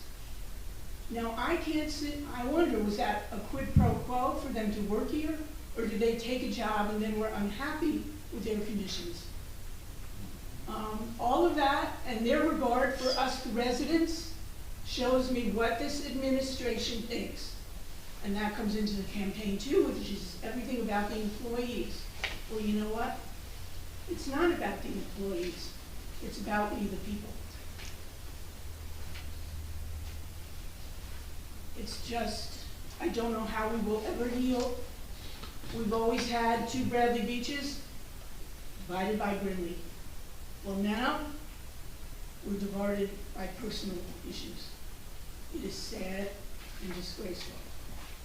And now I will continue with whatever seconds I have left with information that I'm still waiting to hear about. And I could even start with, I want to figure out the volunteer applications on the website, only to be told now, well, to read now, it's called a senior leadership form. I thought we were giving an award out for like Citizen of the Month. How that translated to the volunteer thing, I have no idea, but in another way, confusing, let's hide things from the public. I had to learn that there's secret conversations going on regarding a dog park. I don't know why that's secret. Again, information being withheld, such as why does the police department need $38,000 for a truck? And more importantly, why is it that the people on Zoom have not been told who is in this chamber tonight representing some part of the government? It is so disrespectful of those people. And quite honestly, perhaps you could avoid me and I could stay home if I had that information. How many times did that? What is the problem with telling people who is in here? It's not my job. And I mean, you representatives from different departments. Wouldn't it be nice to, information is helpful. And it's a slap in the face to them. I don't know where certain government property disappears to. It's not on the, gee, we're getting rid of it list. And that's a whole other issue, along with also, you know, it was stated that we finally started an internship program, and it was looked at like, I should be happy. What wasn't said was that this is a paid internship program, and people are being paid to file. Can I finish my sentence? Thank you. And that's a different program than I suggested, and that's fine. I wanted one where your resume was basically going to be your payment. I don't mind a different program, but why was that information withheld from the public? Thank you very much, and I'm sure that we will continue this conversation next time. Thank you. Anyone else? Yes. Thomas J. Cohen, 612 3rd Avenue. Mayor, thank you for your comments about the Shade Tree Commission. And I'm just a little disturbed about the Newark Avenue beautification project, because I don't understand why the Shade Tree Commission couldn't have worked in conjunction with Public Works on those 8 trees. When I inspected those trees, there were no markouts for water, gas, or sewer. Okay? The Shade Tree Commission made 28 phone calls to 1-800-MARKOUT for every single tree that they installed. They were done. The markouts weren't there, so I I inspected the job. witnessed them being marked. Oh, you did? Okay. Yes. I guess we see things differently. Yeah. The public hearing on Lake Terrace Park, I'd love to hear your comments on this one. I read the public notice on page 36 of the October 6th coaster, and I struggled to get to that meeting. The public notice said 6 to 8. I got to the meeting at 7:45. The door was locked. I knocked on the door, and I sent an email to Ms. Humphrey who said, oh, everyone left at 7:30. Well, a public notice is a public notice. 6 to 8. Please give the public the courtesy of being there from 6 to 8, as your public notice stated. It was very disturbing. I struggled to get there, as I do every meeting. Is there any reason why that happened, Mayor? The meeting got over early. I happened to be here doing down when that's at the meeting. The meeting was held, it was productive, and it was really for the people around that park who we wanted to make sure they understood the renovations that were being taken. Mayor, it's not really for the people around the park. That's why it's called a public notice. It's not a block notice. We gave public notice so that the council could attend and it wouldn't be a quorum issue. No, it's required to have a public notice, sir. That's We why, did that's do a why it's public there. notice. We did do a public notice. Listen, Mayor, it's no. It's a public notice for a reason. I'm a resident. It's 0.6 of a square mile. Every block is in my neighborhood, okay? If it was in Howell Township where there's, 40 square miles, and it's in my 0.6 of a square mile, it's in my neighborhood, okay? So it was rude what you just said. I was entitled to go to the meeting, and I was barred from it because the door was locked at 7:45. And Ms. Humphrey admitted that they left at 7:30. And I have a question for Mr. Cannon. Mr. Cannon, in terms of your comments last week about Mr. Gavin's legitimacy to be a candidate, you said there were 12 residents that called up on this very issue? That's your quote, it's in the minutes. Okay, sure. Okay, great. And you stated that there was a time limit on filing the appeal to the clerk's approval of the candidate, correct? No, what do you get? That's what you said. What am I getting at? I just want to say that Mr. Gavin did not reside here. He resided in Belmont. That's been proven. That's not even a question. He did not reside in this town for a year. That is one of the criteria for this, okay? Now, yes, based on what you said, he had time limits to appeal. It would have been in order to show cause in a very compressed amount of time, correct? Yeah, there's a special election judge that hears it on an emergency basis. I just want to say for the public and for your benefit that the requirement of the attorney to file the order to show cause was a $10,000 retainer. So there's a reason that people did not file, Mr. King. Do you understand that? I mean, you said to the woman who came up here, you had a chance to file. Well, I'm just clarifying. The reason it wasn't done, because it's $10,000. Bad government costs residents a lot of money, both in taxes and I don't agree with that. It's bad government. Yeah. So there's a legal procedure. Sure. The clerk makes the determination, and then it can be challenged in court, right? You do it all the time. You bring lawsuits. I think there's been 4 lawsuits by you. Sure. Why didn't you sue on Mr. Gavin? On this would be because of the compressed time. It was very, very expensive. I spent enough. Well, I I mean, paid you $700. want to challenge people's rights to be on the ballot. Okay. That's the way it's supposed to be. Okay, that's how it is. But just for the public to know. That is what it is. Yeah, it costs money to challenge it. I just want to, everyone says, oh, you won money from the town. It But costs shouldn't money. that be the way it should be though? Shouldn't the presumption be for the, in fact, doesn't all the case law say that, and basically the principles of the republic say that access to the ballot is paramount? So shouldn't the burden of proof be on people to keep people off the ballot if they meet the additional criteria? Because I mean, that's the way the whole law is set up. And you're trying to pretend that the clerk did something wrong here and cost people money, but really you're an objector to someone's other constitutional right to be a candidate, right?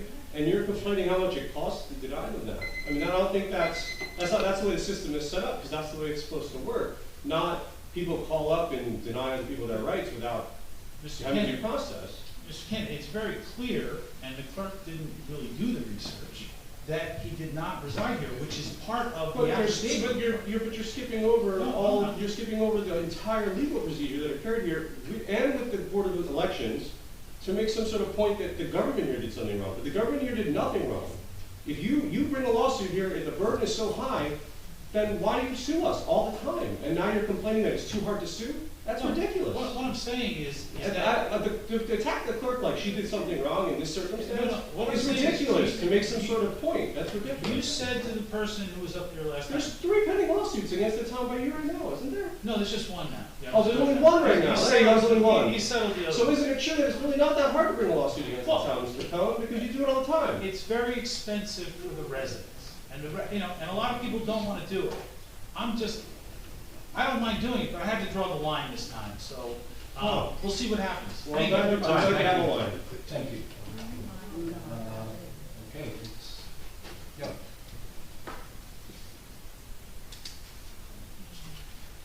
Hi there, Mike Flynn, 600 Fourth Avenue. Just a question in general about the bill lists. Nothing specific about the bill list at all. But has there ever been a denial of payment on a bill list? Yes. Yeah, there has. Okay. I've seen many meetings, and the only time I remember any objection was Timothy Sexsmith saying about a cleaning of the car, and we already had the equipment, but everything's always been passed from the meetings I've seen online. Just in general, just a question: can we have a requisition approval, a purchase requisition approval instead of a bill list? Because a lot of times the vendor's already done their work, and the toothpaste is essentially out of it. No, we don't. We have a purchase requisition system that is a problem if you buy something without a requisition. That's part of our procedure. We cleaned that up this year. So if you do an after the fact purchase rec, it's not a good thing. And I'm not saying that there's an issue with purchase requisition, but can the council approve a purchase requisition instead of approving the bill in case there's an issue where there is a council person or saying that, hey, I don't want to pay this because we shouldn't be doing this? You'd really, that would be, I mean, we can have you have a conversation with our business administrator, but that would, procedurally, that just wouldn't work. We couldn't get anything done. There are underlying requisitions though. I'm not saying there isn't. No, I'm just saying if there's any time that there is a council person objecting to paying the bill and the vendor's done the work, the toothpaste is already out of the tube essentially. Yeah. And but many of these purchases, the bigger purchases, are already approved through a resolution of the ordinance. So just asking. Yes. Okay. No. Thank you for your time. I appreciate it. Thank you. Yes. Julian Uchida, 605 North Avenue. I'd like to know, is like, every meeting we're coming to, there's less and less seats here. Can you please give us an explanation as to why this is occurring? I can. You are the mayor. Okay. Well, because, I mean, honestly, is I can it? certainly ask the question. I would like to know there's no systemic plan to reduce seats. It may be that I know well, that the last meeting there were less people, this meeting is less people, and well, I'm still asking, and it's just like, why are we doing this? Because it's almost like, are we tempering? Freedom of speech, do we not want people here? I think it was more of an ADA situation. I was going to make the comment that code has done a inventory of all buildings and rooms, and they're in the process of doing that. I don't know if they, I guess that question. There was a question on ADA requirements Yeah. and allowing somebody to be able to get up through So then can we put out a communication that there's less seats here as well then? Because honestly, perception, we're in a very volatile, I think we're election season right now. within the confines of the fire code. And you know what, and if that's the case, completely understandable, but it's just like we're coming in and it's less seats last week, less seats this week. I don't think there's Yeah, there are less seats this week. No, I was going to say, I don't think we've been chipping away at seats every week. Well, as I said again, we are in a very, tempers are flaring, as we can see tonight, Mr. Cannon. I know you're a little heated, everybody's a little heated, and, everyone's, saying who they're voting for. Sir, that, letter you sent out to certain people in town wasn't helpful either. Yeah. So people look at it as to, are you trying to suppress voices? Yeah. So Well, that comes into play. You know what also causes divisiveness is aspersions like that, so. No, it doesn't. I'm just voicing because we had many, there used to be, you could have like 50 people in here. Now, if you did do that and just communicate it. No, I just did, no. There's no grand plan to reduce seats in this room. Okay, well, so. It's like the movies, the seats are wider and they're more comfortable. We're gonna have lounges. We're gonna have lounges and cocktail service too, so thank you. Okay, thank you. If there's nobody else, we'll we'll,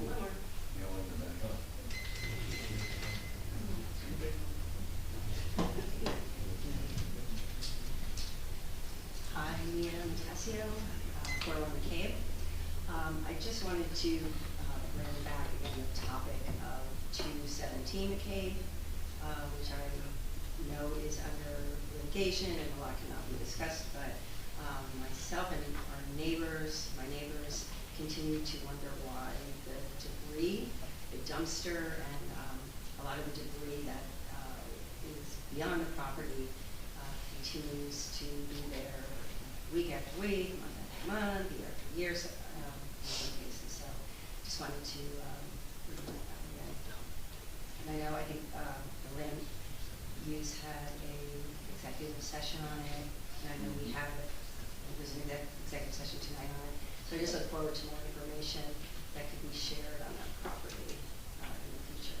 Although it looks great for Halloween. That's it. It does. We have a planner here, we have an engineer in the back, maybe they know the answer. How long can you leave a dumpster in the street? Like if the work's done, how long can they leave the dumpster there? It's in your codes. Every town's a little bit different, but it's usually no more than a week. So I don't know why. So that's a code enforcement. So I understand, but I figured you might know, and thank you for that, because based on Mr. Tassio's, like, the dumpster's been there for at least 2 weeks, and then Yes, it's stopped. it's 2 weeks and then they have to go for renewal. Okay. Not that big. Thank okay. Anybody else? We will, Is there anybody on Zoom? no, I didn't see anything else. Yeah, there is. Oh, there is one on the Yes. top. Yeah, I'm sorry. Wasn't, Hi, Jane. How's it going? Good evening, Jane Denelville, 612 3rd Avenue. I'm sorry I'm not in there in person. Unfortunately, I was exposed to COVID at the tree planting, and I didn't feel well today, so I didn't want to come in and expose anybody else. But I just want to add one thing. The honor me trees, they actually what they do is they sponsor a tree, and that pays for all the other trees. They put a little medallion on there, and it was really special. It was a wonderful day. And I also want to talk about the nursery we used is great. We now get trees at wholesale, and I know Mayor Fox used the same nursery for his planting on Newark Avenue. So I'm so happy to be part of this and to be part of saving the town money and a self-sustaining program. And thank you, everybody, and have a wonderful evening. I don't see anybody else. zero against. Okay, make a motion then to move to close the regular session and move to the executive session. Second. Last question? Second. Mr. Vanel? Yes. Mr. Gubertosi? Yes. Mr. Sexsmith absent. Mr. Weber? Yes. Mayor Fox? Yes. Thank you. To the mayor, what I think we're doing both these agenda items up here. I think the other, because we're missing Councilman Sexsmith, we should probably. Okay, so we're going to do the ones, right? Okay. Now let's say 20 minutes. Thank you. Go ahead, spend it. 20-minute executive session, no action afterwards. Thank you very much. I think a motion should be made on the 217, winning award. Best looking house.